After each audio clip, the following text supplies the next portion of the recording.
So good afternoon, everybody, and welcome. I hope you're all hearing me okay. We've got quite a diverse group of people joining us today, but I want to thank you for joining us on this, what is in the UK anyway, a hot sunny afternoon and hopefully a hot sunny weekend ahead of us. I would like to thank you, first of all, taking time to join us this afternoon. I know we've got people from the West Coast who probably had to get up quite early for this. I don't think we've got anybody from New Zealand or Australia. They're already well into the weekend mode. But this chat and this webinar will be available, obviously, for recording on YouTube for you to follow afterwards. Just before we kick off with today's event, I want to just do a little bit of housekeeping. Every webinar is slightly different. And today we basically have got Caitlin driving us over in lovely Colorado. She keeps us all sane and keeps us all smooth. If for any reason I drop out, Caitlin will step in. So don't be too alarmed if you hear a very different voice suddenly pick it all up. But first things, if you just click, everybody will be on mute during the presentation, except obviously for Jen and myself occasionally. We won't be using videos today. Part of the webinar platform for Zoom means that everybody isn't actually on a video. So you'll basically just be using your own identifiers. Next one. If you do want to ask a question at any point, that'd be great. Just raise your hand, and then either Caitlin or I will make sure we've made a note of that, and we'll come back to you to ask your question to Jen directly. We would ask you to identify yourself so that we know actually, where you're from, what your interest is, and so whether you have your name on your webinar in your Zoom profile or not. If you could just let us know for the purposes of the recording, that would be great. And all our webinars, as I've said, will be recorded because we've got lots of members who won't be able to attend at this point. But we have our YouTube channel. If you haven't been there already, go over there. We're starting to build that out quite a lot. Already this week, we've had 2 webinars for our meetup in Canada and then the meetup yesterday in New Zealand. So there's lots of content starting to come through on there, and it's a great resource if you want to see what women in identity are talking about. Next slide, please. So actually, if I should say, at the end of this, we will have our feedback survey. And I know these can be a bit of a pain, especially when the webinar's just finished, but it's really vital for us. More so because we want to make sure that our agenda is truly representing our diversity and inclusion values. And it's very easy to come up with topics and come up with a way of doing webinars that feels completely right to us as a team. But actually, you might have very different views. And we really, really need to hear those. Otherwise, we are missing a huge trick. So please do take the time at the end of the survey. Thank you. So a little bit about us. We have been inaugurated for just over a year. That's it. We were formally registered in June 2019. The organisation had been going informally as a not-for-profit. We're led, organised entirely by volunteers, and lots of you will have met some of those volunteers through the different teams. We've got 1,200 members at the moment across the world who've signed up to be part of the Women in Identity movement. And they are coordinated by 18 ambassadors who you can see on the map there. That is a really exciting progress for us over the last 12 months to have our ambassadors in as widely diverse areas as India, Scotland, New Zealand, Canada. I mean, it's just phenomenal, and really excited about some of the stuff they're starting to bring together. And on social media, which is where most people find out about us, we've got over 4,500 followers. That's about double from where we were last year, and we're growing every month. So do follow us if you don't already. More about that in a minute. But if you come on to our social media posts, particularly LinkedIn and on Twitter, you'll get all the information about what we're doing and the kind of content that we want to really be known for. Next slide, please. So if you don't know Women in Identity, our mission in the world is to inspire, elevate and support a more diverse workforce in the digital identity industry. And there's one reason for that, and one reason only, and that's the vision that digital identity solutions that are built for everyone must be built by everyone. And I know that's it's easy to say, and diversity is a very broad brush topic. But actually, we need to be sure that when we're building solutions that are fundamental, really fundamental to some of life's most biggest moments, I suppose, whether that's, you know, getting a mortgage in the Western world, whether it's a refugee trying to get asylum in a new country. These are big life issues, and identity sits at the heart of it. And if we don't build solutions that recognize everybody, we are in trouble. So we're making this our mantra, and we'd love you all to come on this journey with us. Next slide, please. This is the leadership team. Fundamentally, we believe that the teams that are building this technology should be as diverse as the problems that they're trying to solve. You know, identity is about humans, and humans are difficult. Humans have difficult needs. They have very different needs. And we need to make sure we have enough people working across all of that to understand what those needs are. And that's why we're looking to broaden out our leadership team as well at Women in Identity, to make sure that we are also representative of those needs. And we can be asking the questions and helping the product teams developing identity products to answer them. Okay. So we support you as members. We've got lots of different things we want to do, but at the moment our emphasis has been very much on the bottom half of this slide, through opportunities to present at conferences, creating and sharing thought leadership. We have a monthly newsletter that you probably get already, and we organise, as you know, workshops, meetups and webinars like this. We're also really excited about kicking off some research, and you'll be hearing more about that in the next week, in the weeks and months, but looking at what we need to create a code of conduct for our industry, because we think actually we know a lot about what the problems are, but we don't have enough discussion about how to fix those problems.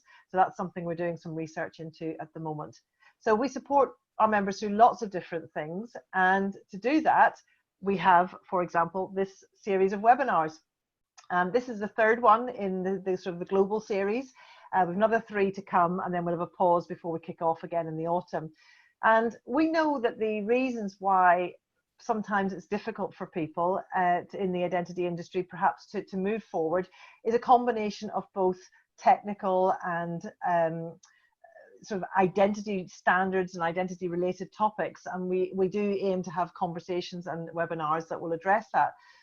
But we also know that very often it's a very personal thing. It's about confidence, it's about leadership skills, it's about being comfortable to step out of that comfort zone. And that's why we've also got in here topics like today's on adaptability, or building your personal brand, or, as we'll all have to manage new and remote workforces when we go back or go forward to the new normal.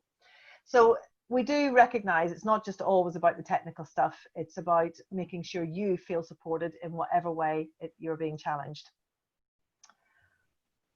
So follow us if you don't already. These are the hashtags that you'll find us most easily. Please join us and be seen and heard, because we can give you a fantastic platform to share your opinions and to make sure that you are getting out there and being heard and being promoted. We support all our members to be a catalyst for change. And if you're not a member already, please sign up. The web address is just down there. If you go to become a member, you'll find us, and we'll go through our process, and then you actually can become part of the community, getting access to all the best of what we have. Quick thank you first then to our sponsors before we move on to today's webinar. We couldn't do any of what we do without them, and it's phenomenal, the support that we have from people like Beyond Trust, Microsoft, RBC, who hosted the Women in Identity meetup in Canada. All of our sponsors have been really helpful, because it's a hard journey. When you kick off something like this, you're not quite sure what you're going to need, you're not quite sure what you'll end up doing, and they've really shown their commitment to us and come on the journey with us. So a big thank you to all of them. And now for today. So we are all going through a massive amount of change, and in some ways I personally believe the next 3 to 6 months is going to be a lot harder for us to deal with in some ways than the previous 3 months, because what we've seen is that there is a whole raft of shifting sands.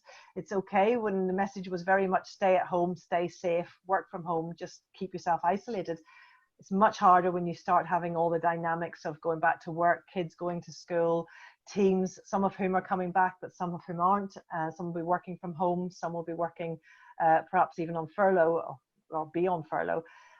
So we asked Jen Jones, who's an adaptability coach and has a lot of experience in this area, helping particularly senior executives, to come and talk to us how we might individually start to prepare for what is going to come next. And I've known Jen for a little while, and I just love the stuff that she talks about. So I'm sure we're going to have a great afternoon. Thanks. Over to you, Jen. Thanks, Karen. Welcome, everybody. Good morning, good evening, good afternoon, wherever you are. I actually thought it'd be nice, first of all, as well, maybe to introduce yourselves in the chat. Please put your name, say where you're from, introduce yourself to everyone else on the webinar. This is going to be quite interactive, hopefully. So for you to get the most out of it, please do participate as much as you can. So please do use the chat box or the Q&A as much as you like throughout.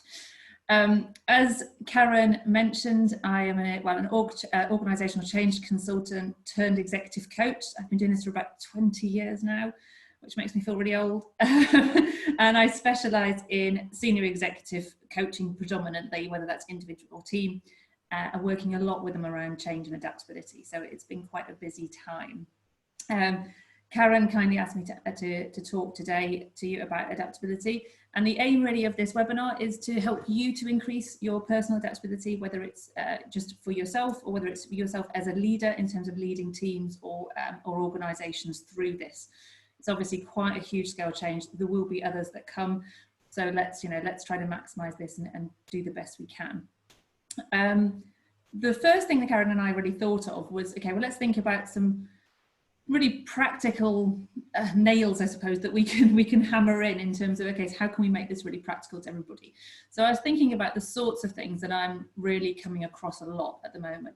And they tend to group around a few main areas. Firstly, it's around transitioning. There's a lot around, first of all, transitioning to working at home, and now transitioning to working back into the workplace, or even transitioning, lots of people starting new roles during this time, so transitioning and onboarding remotely.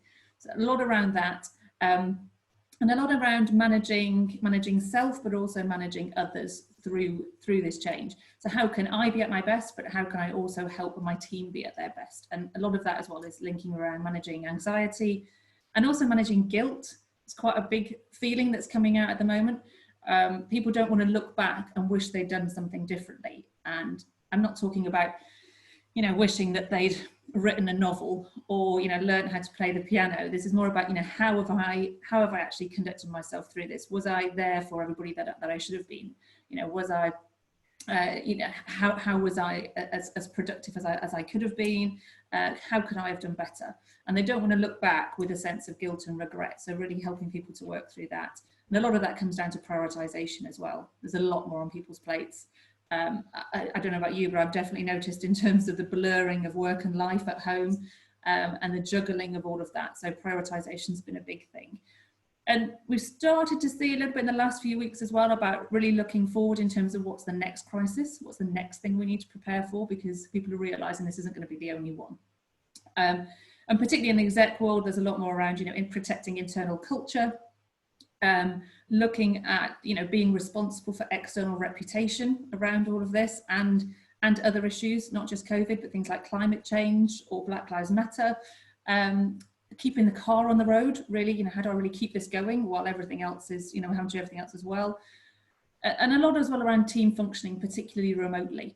How do we make sure that people are still voicing concerns and are still working really well? So those are the sorts of issues that I'm seeing. It'd be really useful, again, through the chat, just to say whether those really resonate with you, or is there anything else that would really help? Because as we go through this, I'll try to make it as practical as we can and apply it to each of those issues in terms of the examples.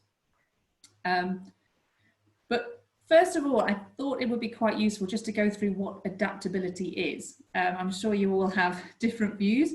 So, what is adaptability for you? Again, just put in the chat box, what is adaptability? I'll try to have a look through as you type in. Hello, everybody. There's lots from England and the UK, Canada, London, Sheffield, good up north. I'm up north as well. Always good to see. Wonderful. So yeah, so what does adaptability mean? So to bounce back without falling apart, absolutely. Pivot quickly without stress. Yeah, definitely this pivoting is really important. Able to accommodate different changes in your life, and pivoting, again, a great word. And it is really what adaptability is it's a sort of an ability and a willingness to change to fit the changes in your environment. You know, we all live in systems. You know, we have a family system, we have a work system, we have systems within us, we have ecosystems, environments, and each of those situations and systems will change, and we need to adapt accordingly. So essentially what we need to do is get really good at learning how to do new things, or learning how to do things in a new environment. And that's really what adaptability is. And I think to thrive, really, we need to know how to create adaptive behaviours within each of these contexts, so that we're not, you know, overplaying or overreacting or underreacting. You know, we are actually consciously choosing adaptive behaviours to be able to control ourselves and be able to act in the way that we want in order to achieve what we need. So thank you for all your comments in the chat. Now let's look about why adaptability is important, particularly now. And now there's obviously a very obvious exam answer to this one, but I'm sure there's other things as well. But you know, why is adaptability important? We've got a few more then as well around adaptability, keeping you on your toes. Absolutely. Hi, Sally. Being able to adjust to new or changing circumstances. Absolutely. You know, and adaptability is becoming more and more important, obviously through COVID, but it's not just about that. You know, there's about social change, economic change, climate change, war. You know, we are getting more and more change that's coming forward, and you know, we don't actually like it. You know, we're not programmed to adapt that easily, because our brains like patterns, they like certainty. And that's because, you know, the brains are quite lazy and they like to be very efficient. To be efficient, you need to know what's coming next. So the brain has an organizing principle that will sort into, you know, constantly scans, and then will sort into minimizing threat and maximizing reward. And the threat response is 5 times stronger than the reward response. So, you know, they're constantly scanning and looking for these stimuli and situations that would then be able to sort of help us, I suppose, and help us survive, particularly. And that's why threat is stronger, because it comes from our saber-toothed tiger days of just keeping us alive. So the threat of change actually creates impairment on a cognitive level, on a perceptual level, and on an emotional level. And that's just in general, that's just how we're made. So this is why when people say I'm not very good at change, or really what it is your brain likes patterns and it likes stability. But we can actually change. It is quite simple. I'm not saying it's easy, but we can create new neural pathways, and it's just about knowing how to do that, and to do that in the best way for you. So through all the work that I've been doing, really, and looking at academic literature, I came up with an adaptability equation, which I did a TEDx talk on. Some of you may have heard of this if you've listened to the talk, but really it was about looking at which areas, which characteristics do we need to focus on if we want to become more adaptable. And this was the equation that I came up with. So adaptability equals purpose plus inquisitiveness plus resilience divided by threat response. Now, the interesting thing here is that the top line you want to actually increase. Now, I wouldn't really say maximize, because this has to be a balance, and this is still, as with any formula or model, you know, it's about holding it lightly, and it's about applying it to your context and in the way, you know, from where you're starting from and what's important in terms of the expectations of people around you, but also what you need to deliver. So looking at increasing the top line in terms of those characteristics, and all of these are non-fixed characteristics, they're all developable, everybody can improve in each of these areas. But the interesting thing about the equation is the threat response below the line, and the denominator here has the biggest impact on adaptability. So usually what I tend to do when working with individuals and teams here is we work on threat response first. And once you've kind of got that a little bit under control, then you can start working on the top line, because then you can dial those up and then it will help. But just dialing at the top, and if you have a high threat response, then it's not going to have much impact. So that's a bit about the equation. And what I plan to do really in this webinar is to go through each of these elements. I'll talk you through what they all mean, and then we'll have a 5 minutes or so for you to really think about some really good examples of how this might apply to you. and how you could develop adaptive behaviours, what sort of behaviours those might be, and also the sorts of things you want to avoid in terms of underplayed behaviour or overplayed as well. So I'll go through each of them. Do we have any questions, first of all, in the chat? Yeah, there's one actually from Shilpa about, do you think we get less adaptable as we get older? I think it's a little bit harder, but we absolutely can. And it's just because you need you need to create the sort of sticky stuff that creates the neural pathways, and that just becomes a lot easier when you are younger. You are just more adaptable, and also there's more of a social norm, I think, as you get older. But you absolutely can. You just have to probably be a little bit more focused within it. So it's good to know the really good techniques of the easier ways to create habit, rather than just try it on, particularly if it's not on willpower alone, because, and we'll go through that as we go through, willpower alone won't work as well when you're older. Okay, and given where we are looking at sort of the identity and the whole kind of issues around diversity and inclusion, do you think as leaders in teams within the identity space, there's more requirement to be adaptable, because the kind of inputs from your teams are going to be very, very different and very diverse? Yeah, I mean, it's really interesting with diversity and inclusion, because I think, inclusion actually comes first, and it's about how you actually, include and create an environment where everybody feels comfortable to voice exactly what they feel. And then they can act on it. So I think there's two parts to it. One is creating that environment. And two, actually having all those diverse views will probably mean that you then end up being, and this kind of comes into the inquisitiveness piece, you end up then with a solution where you've actually then looked at lots of different options. The danger without that is that you actually end up with sort of a narrow filter to begin with, and as it comes down, then you end up with just a narrower solution, or a less evolved and thought through solution. Yeah. Cool. Thanks. Okay. Great. Okay, well, I'll move on to purpose. By all means, keep putting your questions through, and we'll come back to them as we go through. So what is purpose? So really, I mean, a lot of you will have heard of purpose. You'll have heard of a lot of work by Simon Sinek, who I think is amazing. There's a brilliant book, Start With Why. If you haven't read it, read it. It's really good. And the purpose is really your reason for being. So it's not about what you do or how you do it, or what you are. It's about an emotional connection. So it's the emotional response, why you get out of bed in the morning. And so you can have a purpose as an individual, you can have a purpose as a leader, as a team, you can have a team purpose and an organizational purpose. But the important thing is that it's quite intrinsic. It's not extrinsic. It's not, a good purpose is about, being there for the next generation or leaving a legacy, rather than, making more money or delivering more products. So you're really looking at the why. What is it behind all of this? But there's a couple of bear traps to avoid with purpose, particularly in terms of increasing your adaptability. It's not just about then thinking, okay, why am I here, and what's all this about? Because it can't just be a statement or an empty promise. It has to be, you have to have aligned strategies and actions behind those words. A vision without action is a daydream, but action without vision is a nightmare. A great quote, I can't remember who said it, but it was a brilliant one. And you're really looking at why are you here, and then what are you going to do about it to fulfill that? And then and if you don't have that behind it, then you have this sort of dichotomy where people go, well, you're not really walking the talk, you don't really believe that. So it can't just be an empty promise, and also it can't just be about blind optimism either. There's lots of purposes I could think of in this world, but I'm never going to get there, and they won't be necessarily for me.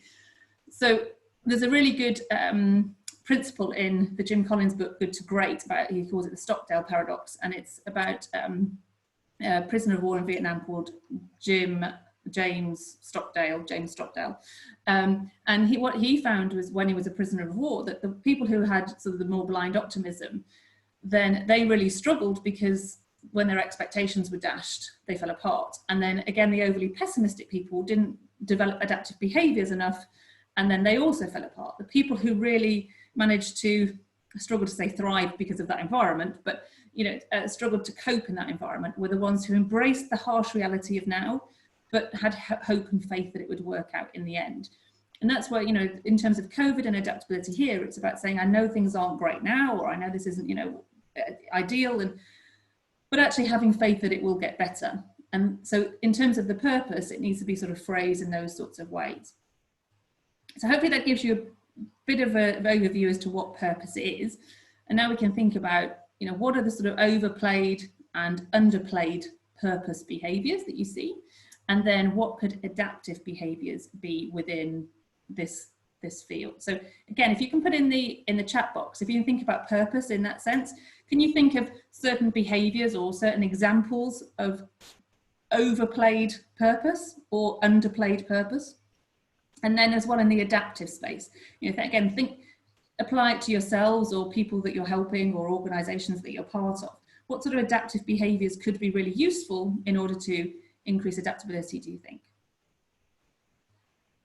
Jen, just in the context of particularly while people are thinking about this sort of a working life, and let's face it, most of us, I think somebody's made the point, you know, we're quite far up the Maslow hierarchy when we're looking at how we're living today, certainly in sort of Western economies. You know, what kind of purposes do you see that work well for people that are not, you know, not full of blind optimism, but actually are something, you know, when you're working with people, what kind of things, because I often find this is a difficult question when you ask somebody, you know, well, what's your purpose? It's like, oh, I don't know, you know. And what kind of things do you see in your conversations with people that have worked particularly well? Because I think someone's just sparking that idea that could be a sense of purpose. No, it is, and it's a really good point, because people do always struggle with purpose, and this isn't just on an individual basis. Even if you're, you know, I've done a lot of work creating company purposes, and again, it's, you know, people really struggle, and I think it's because, well, the science behind it is because it's an emotional, you're looking for the emotional reaction, and the emotion center of our brain doesn't have a power of language.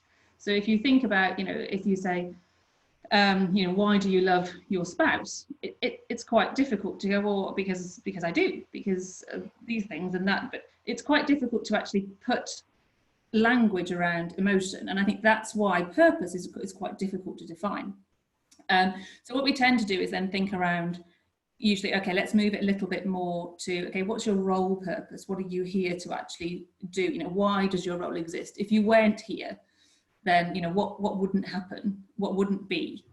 And I think if you think about it in that context, then that it helps. And so I'm just looking at the chat.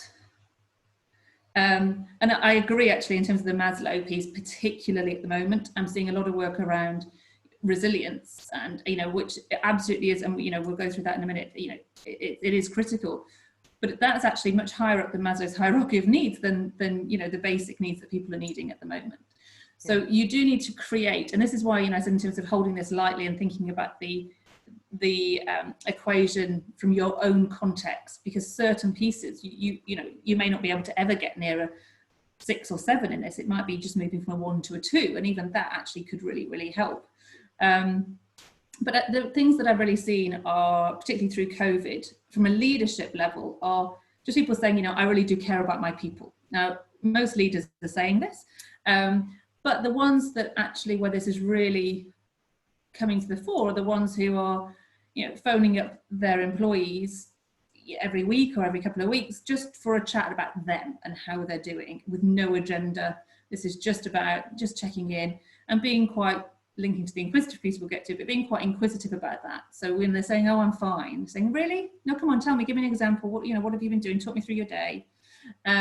Or, you know, really good examples around just sending small gifts in the post. You know, I've seen that happen quite a lot around just, I suppose, an unexpected appreciation of people.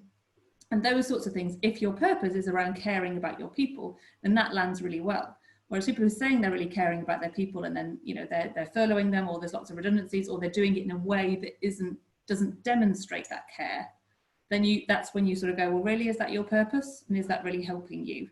So for individuals to help adapt in this, it's about using your purpose as well, defining it, but also using it to think about actions that you can do, but also think about things that you want to stop doing, which don't align to that purpose. And is there a way we can help each other find purpose if it's not clearly well articulated. Yeah, and actually, to come back to Simon Sinek, I think he's in a book around as well where you can help find your own purpose. Some good questions that you can ask yourself and others with that. But the question is, you know, the 5 why technique, that always really helps. You know, why do you do what you do? Well, yes, but why? Yes, but why? And just keeping asking why 5 times, and you tend to then get to the nub of it. But it's usually, if you're still talking about something which is a task, you haven't got there. It has to be something that's much more emotional. And the reason being is that then your purpose will be your compass, really, in terms of hard times. So when you're looking at being more adaptable, if you're really clear what your purpose is, then you know whether your actions are going to still take you towards that or not. So it can really help to navigate you, I think, through change and through tough times if you're really strong in terms of what that is and acting accordingly. Yeah. Okay. Okay. Okay, we can take any further questions anyway as we go through. But if not, we'll move on to inquisitiveness. So do we want to just do, sorry, just to jump in, do we want to do a poll at that point? We wanted to just check what the levels of people, what we'd like to ask you is whether you feel with regards to a sense of personal purpose that would help you, you know, sort of ground yourself at the current time. Are you feeling that you're underplay or overplay, or are you generally feeling quite adaptive? If you could just let us know, just to give us a bit of a sense of how everybody's feeling and what the mood of the group is, that'd be great.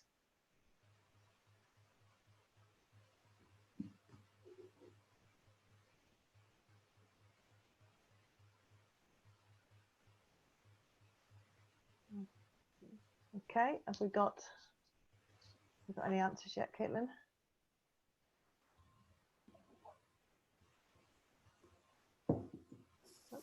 Yep. So, excuse me. So far, we've got about half the folks saying that it's underplayed, about 30% saying they're adaptive, and then 10% saying overplayed.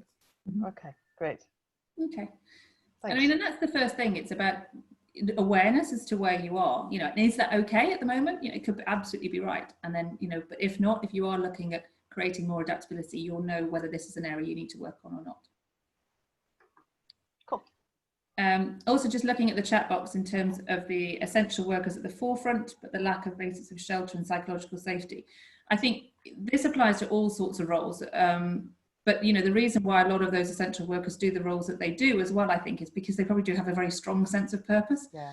In terms of that's why they do it, and they're willing to, and that's why their actions are obviously played accordingly to that. But hopefully that helps you in terms of answering that question.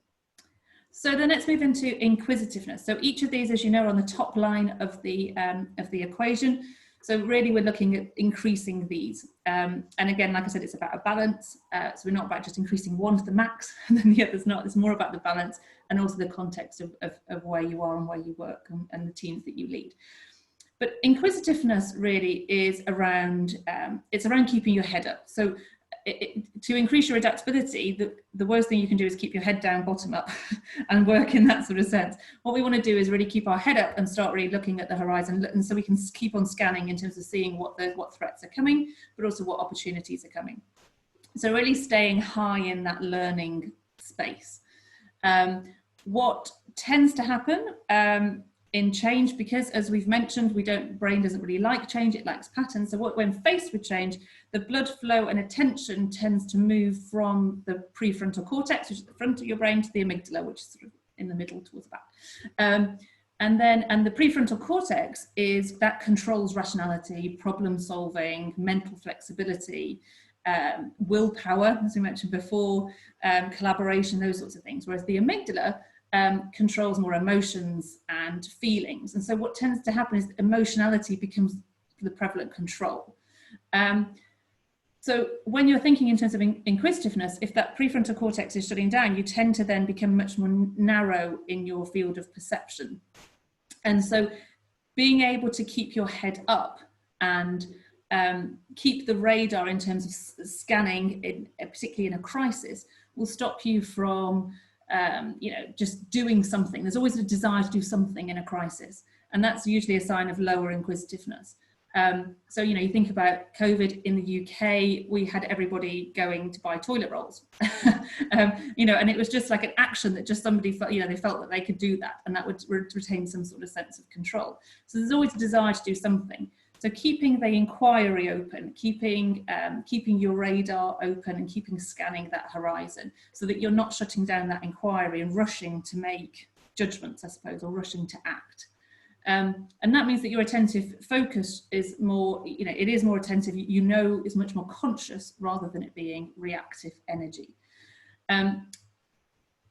So in terms of inquisitiveness, what we're trying to do is keep our head up, and that will then increase our adaptability, because we'll be able to see things that are coming, and we'll be able to keep more open-minded. I did hear well, it was a client who was then, they were going into scenario planning for post-COVID. And a really good example here of underplayed inquisitiveness was that when they were doing the scenario planning, they actually forgot to do any positive scenario planning. They just did negative.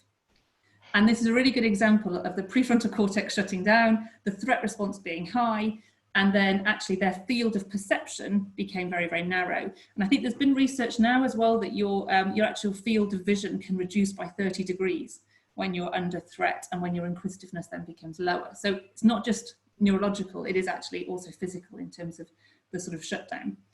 So what we try to do in here is really increase that inquisitiveness and create that adaptive behaviour around it, particularly in a crisis and under change. So let's look at some examples that we can think of in this space. Obviously, it's an example in terms of overreactive. Underreactive in terms, of underreactive in terms of the example. Overreactive inquisitiveness can be a bit, I suppose, the other way. We've seen quite a bit of prevarication, I would maybe say, in terms of decisions, and you know, using ambiguity as an excuse to do nothing. And actually, you know, you do need to make decisions in a crisis, and you do need to make them slightly quicker. They do still need to be thought through. And to come to your point before about diverse points of view and inclusion, that's a really good way of creating quite adaptive behaviour, is making sure that you're getting lots of points of view, which then helps you to keep your head up and not become too much in the detail. The other thing as well in terms of adaptive behaviour is a bit of a mindset shift to being prepared to throw away work. So maybe to, again, with the scenario planning, really looking at what could happen in each of these scenarios, but realising that actually you're going to just probably go with one of them, but being okay with that. We tend to have quite an efficiency mindset of, you know, doing what we have to do, whereas actually sometimes in inquisitiveness, it could be the idea of actually thinking through lots of scenarios, so that then whichever scenario comes up, you've already done that thinking, but that means you'll have to disregard all the work you've done in the other areas as well. Does anybody else in terms of the chat have any other ideas of how this might apply to them in terms of adaptive inquisitiveness, or underplayed or overplayed inquisitiveness?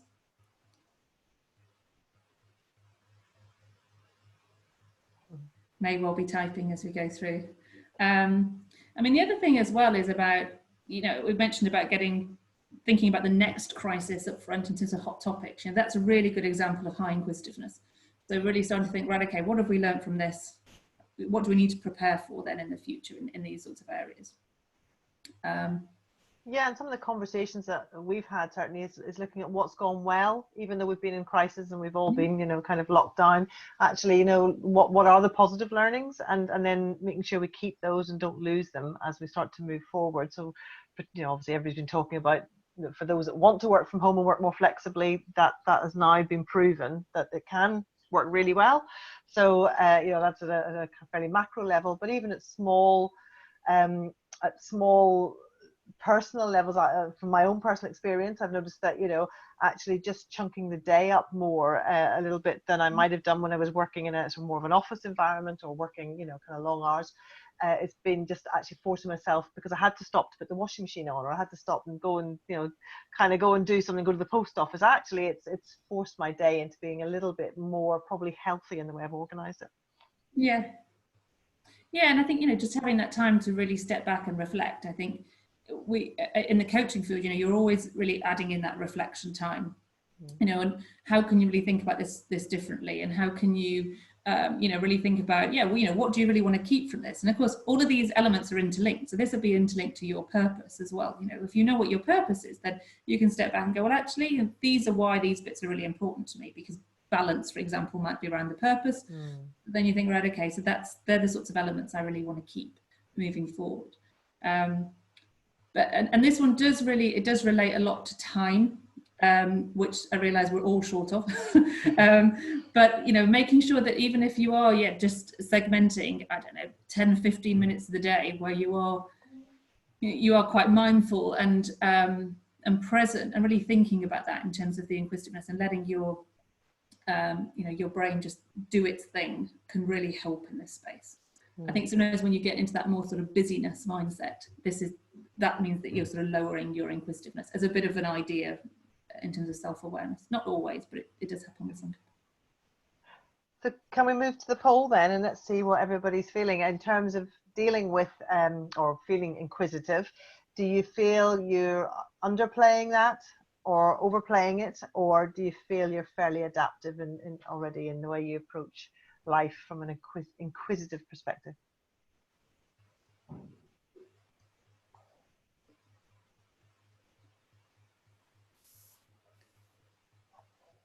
How are we looking there, Caitlin? So far, we've got about 63% of folks saying that they're adaptive, about 25% saying it's underplayed, and 13% saying overplayed. Thank you. Okay. That's interesting. So maybe as an identity bunch, we are just naturally a more inquisitive bunch. Yeah. Wonderful. Okay. So what we'll do now is we'll move on to the last one on the top line. So again, these are all looking at how we can maximize this or increase it for ourselves.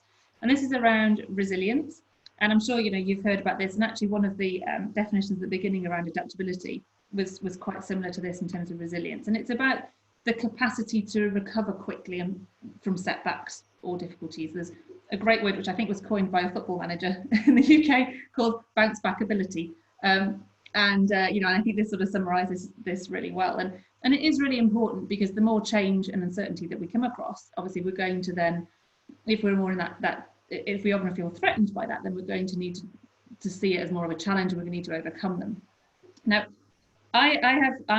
this is my view, but I think we're actually more resilient than we think we are. People, there's lots of development around all of this, particularly in the corporate world at the moment. And actually, when you look back, I always say the first thing in terms of resilience that people think that they're not is looking back at the challenges that people have overcome. Everybody in their life goes through quite tough times in one way or another. And I think we forget that. And then when we're looking forward in terms of looking at what might come in the future, we forget everything that we've actually come through in the past, and then that means that we mispredict how we're going to feel about that in the future. And there's been some quite good research about this. It's called impact bias, where we actually overestimate the bad emotional impact, both in terms of impact and duration, and then we underestimate the good. So so we think things are going to be much worse than they actually are when those things actually happen. So it's worth sort of noticing that to begin with, that often we are more resilient than we think we are when you look back and actually really consider it. And one of there's two key elements really, or two key ways of looking at resilience, I think. One is psychological and two is physical. And the biggest enabler to increasing resilience and therefore increasing adaptability is the work by Professor Carol Dweck. And again, another great book. It's called Mindset, released in 2006. And she was the professor who coined the term growth mindset. And basically she said that there are two types of mindset in people. One is fixed mindset, where people believe that intelligence traits are fixed. So hard work means that then it's a struggle, and that means that you're not smart. And so people tend to hide their deficiencies or mistakes if they have a fixed mindset. And a growth mindset is more about that, the belief that abilities are developed through hard work, through focus. The focus is more, and the purpose here, I suppose, is more on learning rather than on outcomes. And mistakes are part of that learning process. So developing a growth mindset will exponentially increase your resilience and then therefore increase your adaptability. So really looking at techniques around increasing that growth mindset is really useful from a psychological perspective. Also from a physical perspective, in terms of resilience, I mean, there's lots of ways, but there's three that I've already wanted to mention. One is around sleep. They do say 7 to 9 hours is right. Anything under than 7 is classified as sleep deprivation. And if you have 7 to 9 hours every night, then actually you can increase the insights that you have threefold during the day. So it actually has a huge impact, not just on your resilience, but also in terms of ideas and insights. So it also has an impact on your inquisitiveness. Exercise is the other one. Some research done in 2000 that said that even if you exercise 3 times a week for 30 minutes, you will boost your happiness and brain function. And the other one is mindfulness, which actually builds brain tissue and strengthens your brain, even if you just do 10 minutes a day. So there's 3 sort of physical interventions that you can put into there, and also the psychological in terms of developing that growth mindset.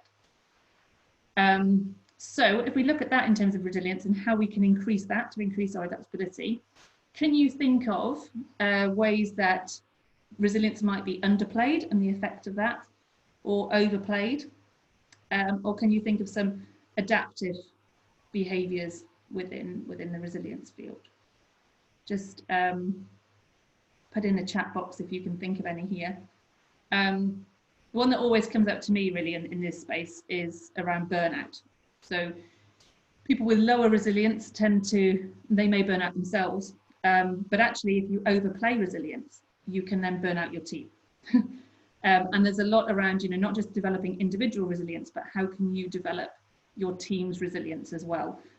If you have quite natural high resilience, or you are quite resilient as an individual, you may not then necessarily notice that other people are stressed and becoming burnt out or worn out or anxious.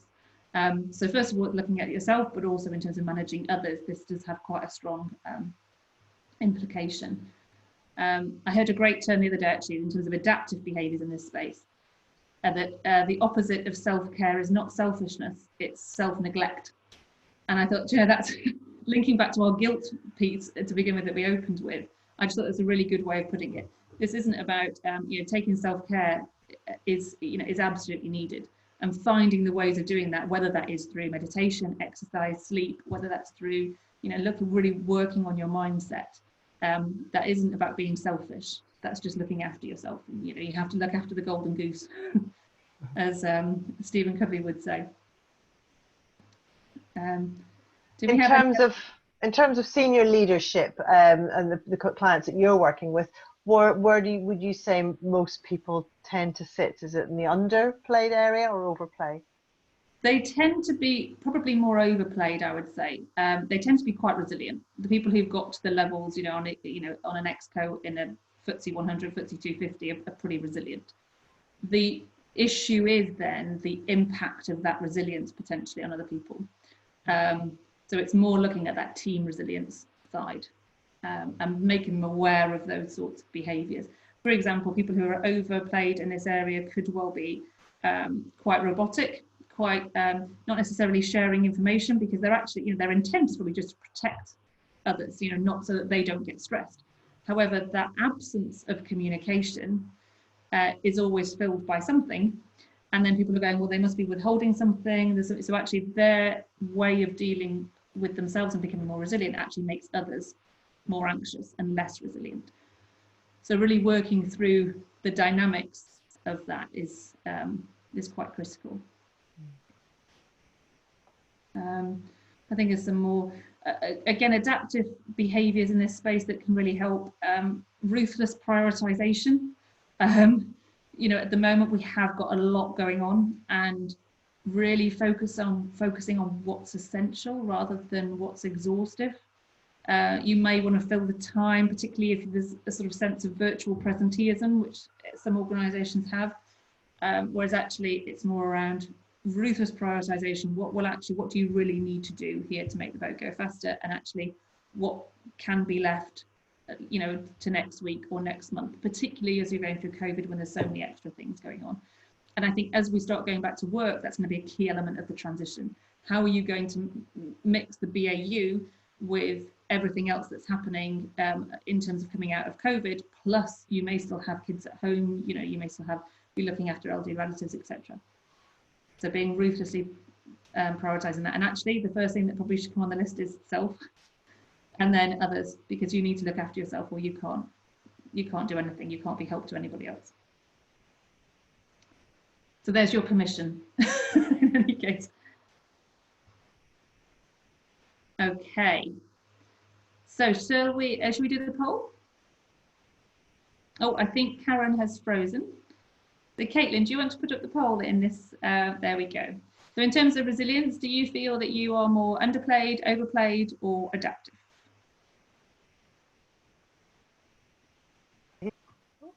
Hello. Oh, you're back, Karen. Don't worry, we're just doing the poll. There we go. Hi. So far we've got about 50% at adaptive, 30% at underplayed, and 27% at overplayed. And I had a quick question, I think, on the chat from Sally, which is, do you think that as a general rule, we tend to follow the trend? You know, are we tending to be underplayed in everything, or overplay in everything, or does it kind of mix around? That's a good question. I think, well, a lot of it will depend on the threat response bit that we'll get to. I think if you're in a high threat response, then you could well be much more polarized. So you could go under or over, but are less likely to feel that you're being adaptive. So that will have an indication. But I think also it tends to be on the context. So if in your context you're in a role that actually is quite, is quite strategic, and you're there about developing purpose and you're developing strategy, then you're probably going to be quite high in purpose and inquisitiveness. So some of it is contextual as well. I haven't seen a trend where individuals are all where they always select one or always select the other, but there is a correlation, there is an overlap between each of these. So I think there will be a relationship between that in terms of where you tend to rate yourself. But the biggest one I would say is probably driven by the threat, which is a great segue into the next piece. So thank you. Okay, so this is the threat. So now we're moving below the line. So those three that we've just been through, that's about increasing your the frequency, I suppose, of the behaviours, or the intensity of the behaviours in each of those areas.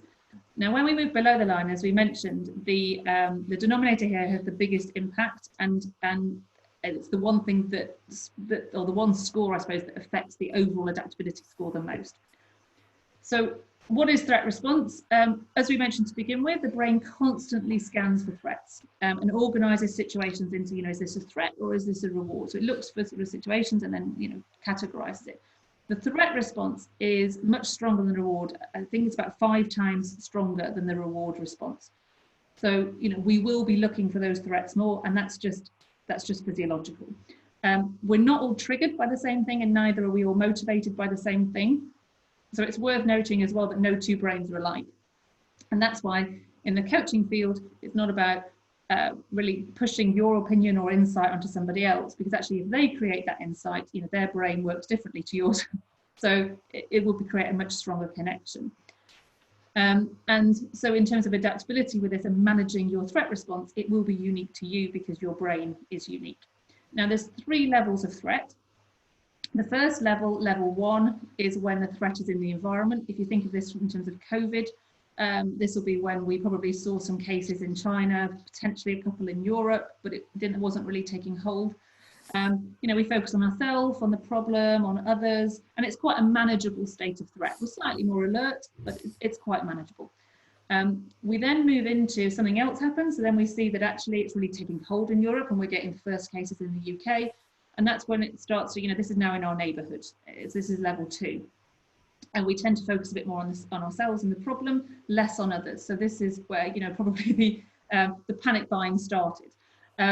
We're very alert and our alarm systems start to come on. So we tend to get an increase in cortisol, an increase in heart rate. Our immune system goes down, not great with COVID, but starts to decrease. And we stop sort of digesting and thinking properly. And this becomes quite hard to manage in terms of a threat response. And if we don't manage it, then we go to level 3, which is where the threat is actually on you, upon you. And this is where we just focus on ourselves and we have a normal system shut down, really. So adrenaline's up, cortisol's up, we might get a bit shaky, a bit heart palpitations, and negativity would increase. immune system again continue to decrease, as would your quality of sleep, which again links to then your resilience will start to go down. And it's very tough on the system. I think it's after about 3 months is when you actually start to get some quite severe damage. So to be in level 3 constantly for that length of time, and it's impossible to manage. So if you get to this state, or if you notice anybody in this state, you can't talk them out of it. You need to actually talk to their nervous system.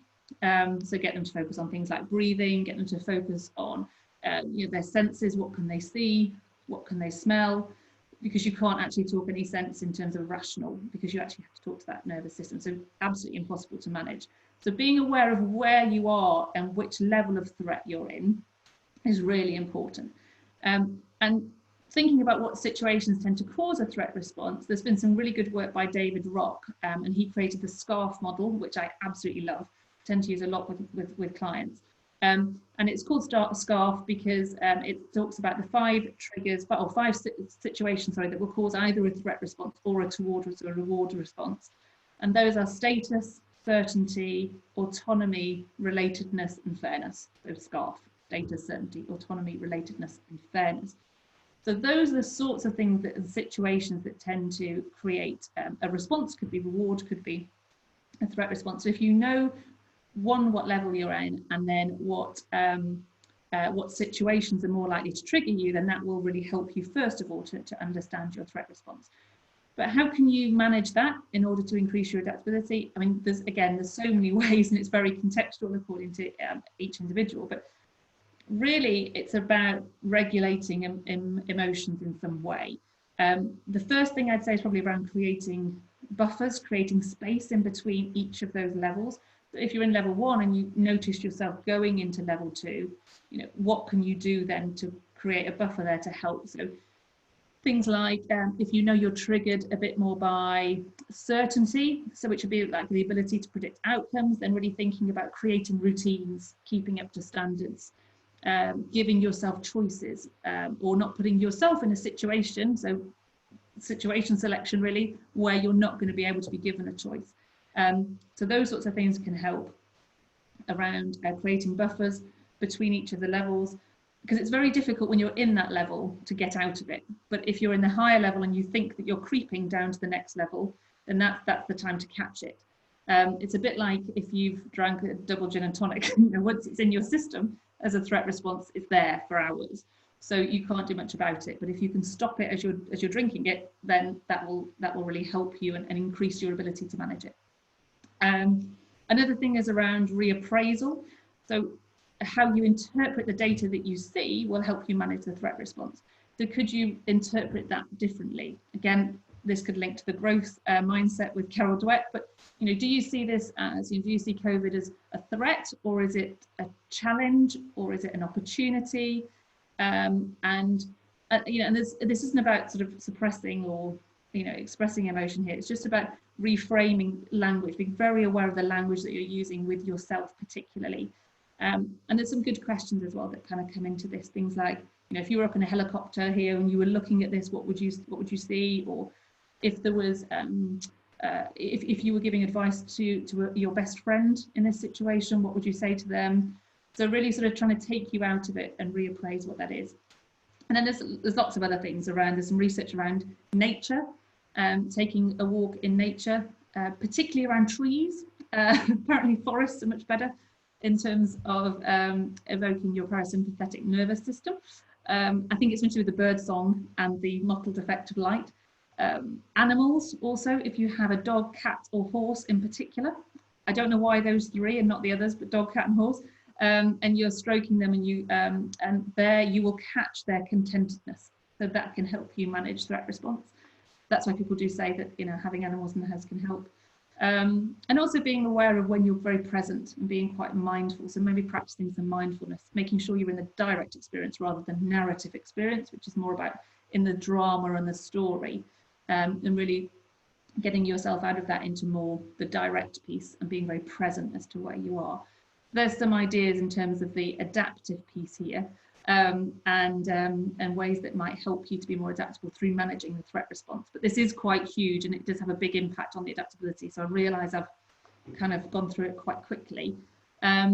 But can you think of anything else? And I'm aware, I'm just aware of the time now. We've literally got about a minute left, and I know people need to drop off some to other meetings and some just to get to the weekend.